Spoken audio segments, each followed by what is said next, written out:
Hello everyone, you're watching PokerNews.com. My name is Sarah Herring. Now here at the EPT Season 13 stop in Barcelona, this was the first time that we saw a 20% payout. A lot of players were up in arms, other players were really excited about it, so I talked to a few players and media to get their thoughts. I guess whenever something new happens, and with PokerStars a lot of new things have been happening, so people are like, whoa, whoa, whoa, whoa, whoa, you know, what's happening? That's what I feel like people are saying. I have to say, I wouldn't have made the money if the bubble hadn't burst on day 2, so I was pretty pleased to still receive some money.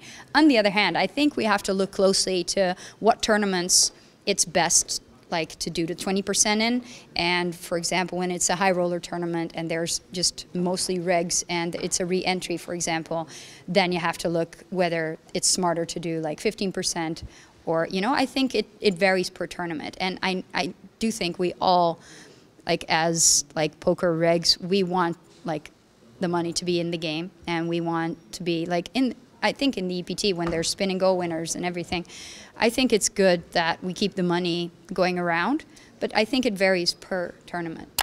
I think overall it's a really good idea as well, because it's just better than more players getting paid, and I mean, it's been a trend also in poker, you know, and I remember a few years ago the first prize was much bigger compared to now, but when you win 1 million or 1.2 million, you're super happy anyways, you know. So why not make why not make 100 players happy by getting their money back?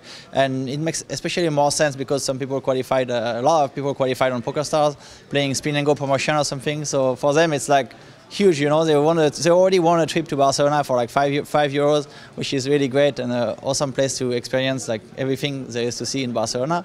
But if also they come with a min cash, for them it's something so big. So I think it's a really good thing, yeah. Well, the 20% is interesting because in the main there was a period of about 100 people who paid €5,300 to enter and got €5,600 back, you know, just €300 thanks for coming money, which is kind of how I look at it.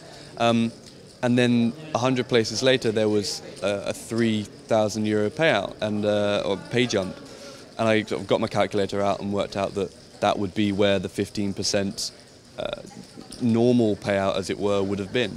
So it's very interesting to, you know, a blind man could see that what they've done is shaved off the top to pay out these 100 spots.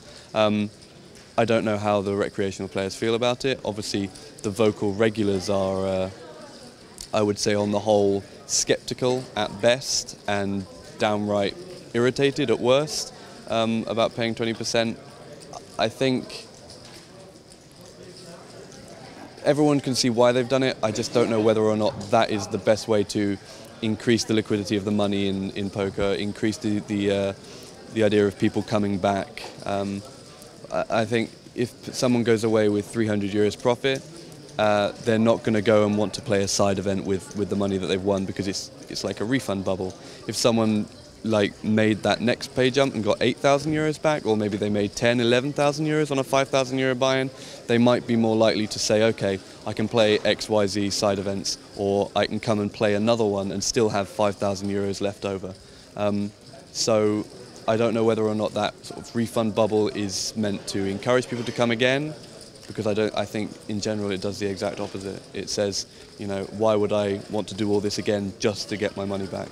I mean, actually, I think it changes it, because it's kind of it feels a bit strange to be in the money so early, especially in EPT. It's like a drawn-out event. I think sometimes it used to be at the start of day 4, and now it's midway through day 2. I actually talked to my friend at the start of today, and it doesn't even feel like we're in the money yet, really, because it's so early in the tournament.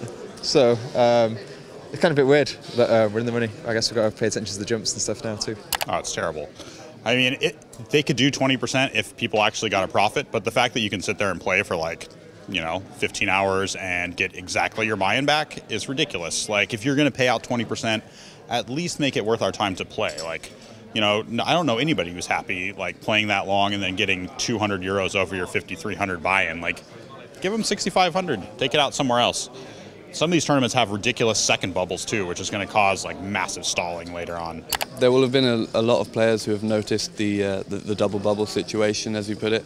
The players who are aware of it know what to do in those bubbles. I told a story from the main event of someone who was crippled, ace queen versus ace 3, and My friend looked at the clock and saw that there was 2 or 3 spots to go. You know, the player could literally have folded 3 hands, maybe 4, and have made 3,000 euros more, but decided to put it in and be content with 300 euros profit as opposed to 3,000 euros profit. I think it's a case of communication. You know, you can say, oh, we're paying 20% more, and on paper that looks really good, but if you have the payouts to hand, if you look at the structure and you look at the differing payouts across the board, there are little, you know, intricacies that maybe the recreational players that they're trying to encourage to come back again might not spot or might not be able to take advantage of in some ways like the regulars do.